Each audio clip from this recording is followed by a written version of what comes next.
KGN 9 TV news కి స్వాగతం.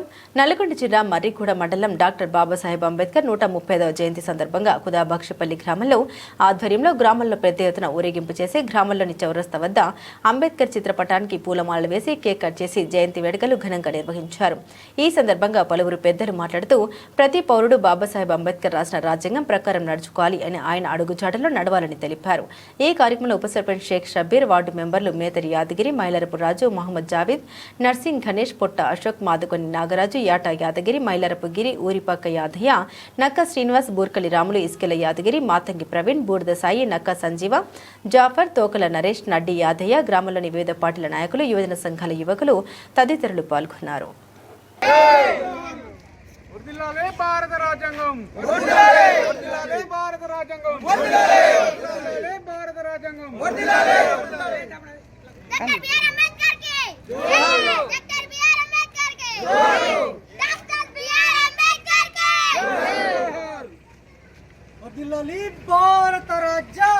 వర్ధిల్లాలి భారత రాజ్యాంగం, వర్ధిల్లాలి భారత రాజ్యాంగం, ఎస్సీ ఎస్టీ బీసీ మైనార్టీల ఐక్యత, వర్ధిల్లాలి ఎస్సీ ఎస్టీ బీసీ మైనార్టీల ఐక్యత, వర్ధిల్లాలి భారత రాజ్యాంగం. జై భీమ్, జై భీమ్.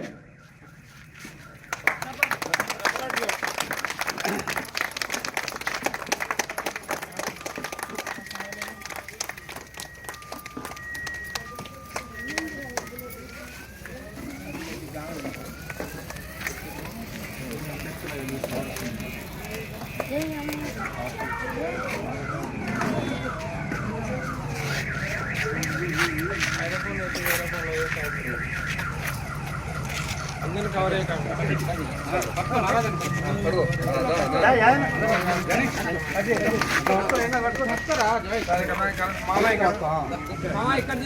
ఒకసారి కేక్ కట్ చేసి ఇక్కడ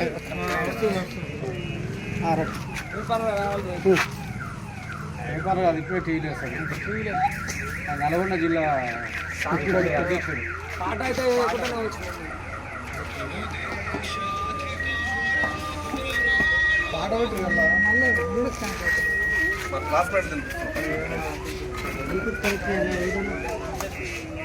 ఆయన అంబేద్కర్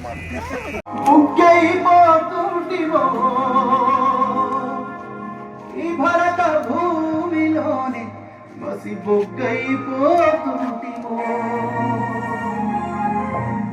ఏమిస్తే తీరునయ్యా నీ రుణము, మేము ఏం చేస్తే తీరునయ్యా నీ రుణము, కొంత పెడితే తీరున, మీకు దండలేస్తే తీరున, మీ జెండానెగరేస్తే తీరునా, మీరే ఈ దేశాన్ని పరిపాలించారని చెప్పారు కదా.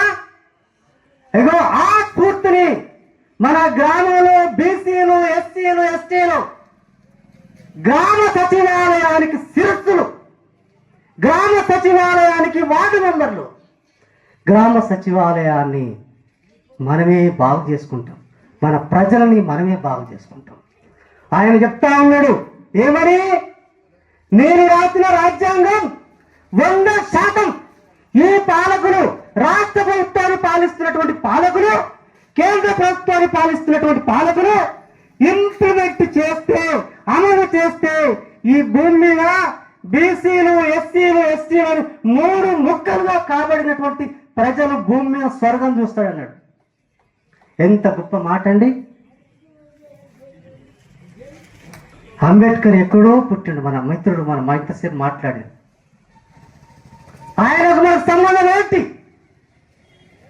అలా సర్దార్ సర్వాయి పాపన్న తర్వాత మహాత్మా జ్యోతిరావు పూలే శూద్రులు బడికి పోయే అవకాశం లేదు, గుడికి పోయే అవకాశం లేదు. అందుకనే మొట్టమొదటిసారిగా మా శూద్రులకు విద్య అందాలని అంతర్ కమిషన్కి ఒక నివేదిక పత్రాన్ని ఇచ్చిండు. దాని కారణంగానే శూద్రులకి, అతి శూద్రులకి విద్య దొరికింది.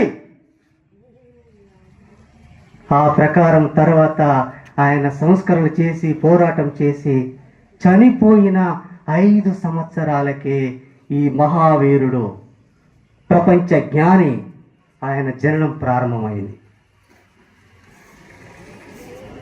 తర్వాత ఆయన శకం మరి మన కోసం ఆయన ఎంతో నిరంతరం పాటుపడి చీకటి రాత్రులు ఎన్నో గడిపి రాజ్యాంగం రాసి మనకిచ్చిండు.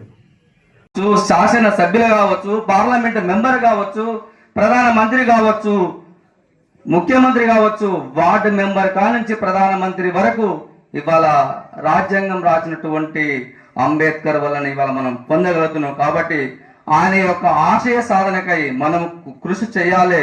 ఇంత పెద్ద కుదాబక్షపల్లి గ్రామంలో అంబేద్కర్ విగ్రహం లేదు. ఎందుకంటే మీ ఒక్కరమే అనుకుంటే కాదు, ఎందుకంటే మాదిగా వాళ్ళకు సంబంధించిన వాడే అనుకుంటారు. కానీ మీలాంటి యువకులు తెలుసు అంబేద్కర్ అందరి వాడని తెలుసు, రాజ్యాంగ నిర్మాత అని తెలుసు, చదువుకోవడానికి అవకాశం కల్పించిన వాడని తెలుసు. కానీ కొంతమంది మన అమ్మలకు, మన నాన్నలకు, మన తాతలకు ఏంటంటే ఆ అంబేద్కరుడు కేవలం మాదిగలకు సంబంధించిన వారే అనుకుంటారు. కాబట్టి మనం కూడా వాళ్లకు అవగాహన కల్పించాలి. ఇవాళ మనకు మన అవ్వకు, మన నాన్నకు కానీ ఓటు హక్కు కల్పించకపోతే ఇవాళ పెన్షన్ వచ్చేది కాదు, ఇందిరమ్మ ఇల్లు వచ్చేది కాదు. మనకు ఇవాళ అడుగుతున్నామంటే ఈ వెలుగులు ఉన్నాయంటే ఓటు ద్వారానే. ఇవాళ ఓటు వచ్చిండు, ఉప సర్పంచ్ మొన్న ఓటుకు వచ్చిందంటే అయ్యా మా ఆడకట్టిన లైట్ లేదా అంటే గెలిచినాక వెంటనే లైట్ వేపిస్తా అంటాడు. అదే ఓటు లేకపోతే ఉప సర్పంచ్ గారు మన దగ్గరకు వచ్చేవాడు కాదు, ఈ లైట్లు ఉండేవి కావు. కాబట్టి మరి ఈ అవకాశం మరి మన కామ్రేడ్ మేతరి యాదయ్య వార్డు సభ్యులు, మరి తర్వాత ఇస్కిల్లా యాదయ్య గారు అంటే మిగతా వాళ్ళు కూడా ఈ వేదికను ఏర్పాటు చేశారు. చాలా సంతోషము. ఇంత పెద్దగా అంటే ఈ వేదిక మీద అంటే గ్రామంలో ఒక మెయిన్ సెంటర్లో మాట్లాడే అటువంటి అవకాశం కల్పించినందుకు నాకు చాలా సంతోషంగా ఉంది. ఎందుకంటే 4 గోడల మధ్యలో పిల్లల సౌ చెప్తున్నారు కానీ ఇంత పెద్ద వేదిక మీద ఎప్పుడు మాట్లాడే అవకాశం నాకు రాలేదు. ఓకే, చాలా సంతోషం.